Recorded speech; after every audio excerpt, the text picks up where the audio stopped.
राम राम दोस्तों, जय बाबा नीम करोली महाराज जी की। आशा है कि आपके ऊपर भी बाबा नीम करोली जी की, मेरे श्री राम जी, मेरे हनुमान जी, मेरे शिव शंकर भोलेनाथ जी की, मेरे गणपति महाराज जी की अपार कृपा होगी। आपके घर परिवार में भी सभी कुशल मंगल होंगे मेरे भाइयों, यही मैं प्रार्थना करता हूँ बाबा नीम करोली महाराज जी से। दोस्तों, आज मैं आपको सुनाता हूँ शिव महापुराण का छठा सर्ग, रुद्र संहिता का युद्ध खंड। युद्ध खंड का ये अध्याय है दोस्तों, इंद्र को जीवन दान। इसे सुने और शिव महापुराण जी के इसका पूरा धर्म लाभ उठाएं। आपके ऊपर शिव भगवान की अपार कृपा हो मेरे भाई, यही मेरी प्रार्थना है शिव भगवान से। अब शुरू करते हैं। इंद्र को जीवन दान। एक बार देवराज इंद्र और देवगुरु बृहस्पति कैलाश पर भगवान शंकर के दर्शनों के लिए गए।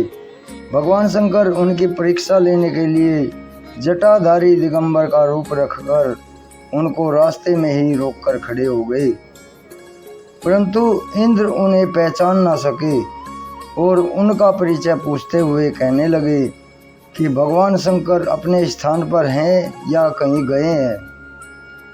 इस पर तपस्वी रूपी शंकर जी ने कोई जवाब नहीं दिया। इंद्र ने अपने ऐश्वर्य और गर्व में भरकर उन्हें घुड़क दिया और फिर कहा, अरे मैं पूछता हूँ तो उत्तर क्यों नहीं देता? मैं तुझे इसी समय वज्र से मार दूंगा, फिर देखूंगा तेरी रक्षा कौन करता है। इतना कहकर जैसे ही इंद्र ने उन्हें वज्र मारने के लिए हाथ उठाया, वैसे ही शिव जी ने उनका वज्र वाला हाथ स्तंभित कर दिया। इंद्र ने जब उन्हें देखा तो ऐसा प्रतीत होने लगा कि यह दिगंबर ऋषि अपने तेज से जला देगा। भुजा के स्तंभित होने से इंद्र के दुख का पारावार न रहा, परंतु गुरु बृहस्पति ने उन्हें पहचान लिया और बोले, ये तो भगवान शंकर हैं। वे प्रणाम करके स्तुति करने लगे। फिर उन्होंने इंद्र को भी उनके चरणों में झुकाया।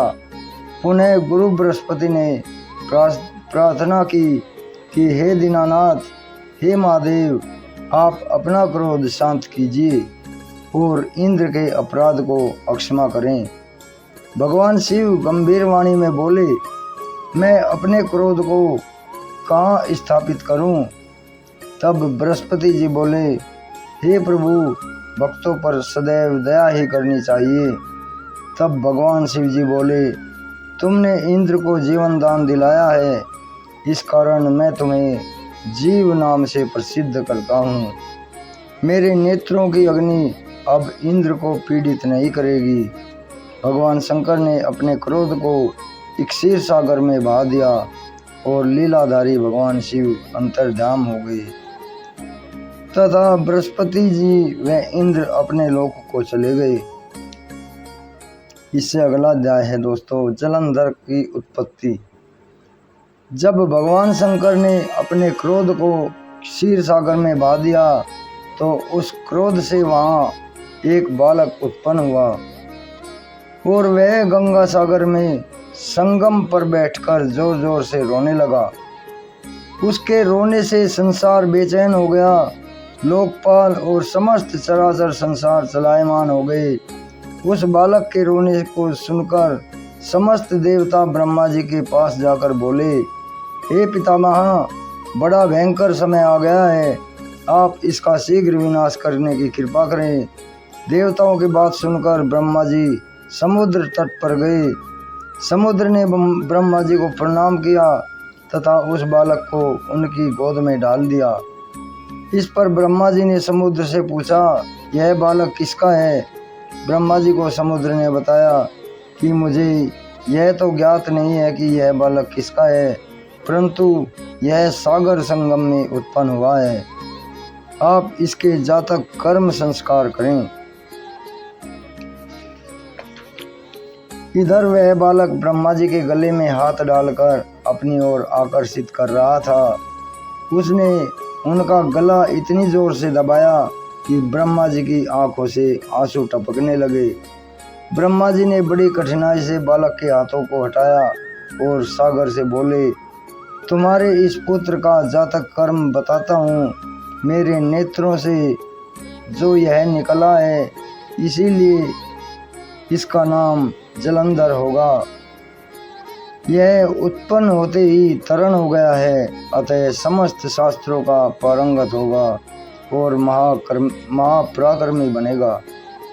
यह बालक जलंधर कार्तिकेय के समान धीर गंभीर और सर्व विजयी होगा।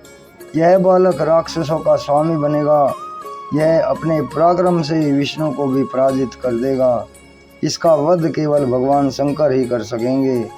इसकी पत्नी पतिव्रता और सुंदर और सौभाग्यशाली होगी। इसके पश्चात सागर ने राक्षसों के गुरु शुक्राचार्य जी को बुलाकर उसका राज्याभिषेक कराकर दैत्यों का सम्राट घोषित कर दिया। कालनेमी की पुत्री वृंदा से उसका विवाह हुआ। विवाह में खूब उत्सव मनाया गया। अब वह आनंद पूर्वक असुरों पर शासन करने लगा। एक दिन जब समुद्र का पुत्र जलंधर अपनी पत्नी वृंदा के साथ असुरों से सम्मानित होकर सभा में विराजमान था, तो वहां पर भृगु ऋषि पधारे। जलंधर ने उन्हें साष्टांग प्रणाम कर पूछा, हे गुरुदेव, यह राहु का सिर किसने काटा है? भृगु जी ने बताया कि समुद्र मंथन करके देवताओं और दैत्यों ने जो अमृत निकाला था, उसे देवों की पंक्ति में छिपाकर राहु ने पिया था। तब देवराज इंद्र के हितैषी श्री हरि ने ही उसका सिर काट दिया। यह सुनकर जलंधर के नेत्र लाल हो गए। उसने अपने दूत घसमर को बुलाकर उसे इंद्र की सभा में संदेश देकर भेजा। उस चतुर दूत ने इंद्र की सभा में उपस्थित होकर जलंधर के शब्दों को ही बोला, हे अधम इंद्र, तूने समुद्र को क्यों मथा और मेरे पिता के सब रत्न क्यों ले लिए? यदि तुम अपना भला चाहते हो तो उन सब रत्नों सहित देवताओं के साथ मेरी शरण में आ जाओ, नहीं तो हे सुराधम, तेरे लिए यह बड़ा भारी भय पैदा हो जाएगा। तेरा राज्य का विध्वंस हो जाएगा। यह सुनकर इंद्र को बड़ा विस्मय हुआ और बोला, पहले मेरे डर से सागर ने सब पर्वतों को और आपको कुक्षी में क्यों स्थान प्रदान किया और मेरे शत्रु दैत्यों की रक्षा क्यों की? इसी कारण मैंने सभी रत्न ले लिए हैं। मैं सत्य कहता हूँ कि मेरा द्रोही कभी सुखपूर्वक नहीं रह सकता। यह सुनकर दूत शीघ्र जलंधर के पास लौटा और सब समाचारों से अवगत कराया। दूत से समाचार पाकर दैत्यराज जलंधर क्रोध में भर गया। उसके होंठ फड़फड़ाने लगे। सभी दिशाओं और पाताल से दैत्य आकर एकत्र होने लगे। सबने मिलकर इंद्र की पुरी पर आक्रमण कर दिया। नंदन वन में दैत्य सेना एकत्र हो गई। शंखों की ध्वनि और घोर गर्जन से इंद्रपुरी गरज उठी। सभी देवताओं और असुरों में घोर युद्ध होने लगा। असुरों के गुरु शुक्राचार्य अपनी मृत संजीवनी विद्या से मरे हुए असुरों को भी जीवित करने लगे तथा देवगुरु बृहस्पति द्रोणगिरी पर्वत से औषधि मंगवाकर देवताओं को जीवन दान दे रहे थे। मृत देवताओं को जीवित देखकर जलंधर ने क्रोधित होकर गुरु शुक्राचार्य से पूछा कि मेरे द्वारा मारे गए देवता कैसे जीवित हो रहे हैं, जबकि संजीवनी विद्या केवल आप ही जानते हैं। शुक्राचार्य ने बताया कि देवगुरु बृहस्पति द्रोणगिरी पर्वत से बूटी लाकर देवताओं को जीवित कर रहे हैं। मेरी बात की सत्यता की जांच के लिए यदि किसी में इतनी शक्ति हो तो द्रोणगिरी पर्वत को उठाकर समुद्र में डाल दो। दैत्य ने ऐसा ही किया। इस पर देवगुरु बृहस्पति ने देवताओं को युद्ध से रोक दिया और उन्हें बताया कि अब युद्ध में तुम विजय प्राप्त नहीं कर सकते, अतः तुम युद्ध रोक दो। पहले इंद्र ने भगवान शिव का जो अपमान किया था, यह उसी का परिणाम है। यह सुनकर देवता व्याकुल होकर गिरी कंदराओं में छिप गए और जलंधर का अमरावती पर अधिकार हो गया।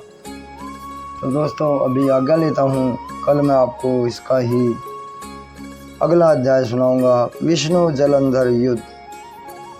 बाबा नीम करोली जी, शिव शंकर भोलेनाथ जी, श्री राम जी, मेरे कन्हैया जी, मेरे गणेश भगवान जी, सभी आपके ऊपर अपार कृपा बरसाए, यही मेरी प्रार्थना है। हे मेरे राम, हे मेरे शिव शंकर भोलेनाथ, राखो शरण बाबा, सबका भला तो अपना भला, जय बाबा नीम करोली। दोस्तों अभी आज्ञा लेता हूँ, कल मैं आपको इसका अगला पाठ सुनाऊंगा, विष्णु जलंधर युद्ध। अभी जय राम जी की, जय हनुमान जी की, जय बाबा नीम करोली माता जी।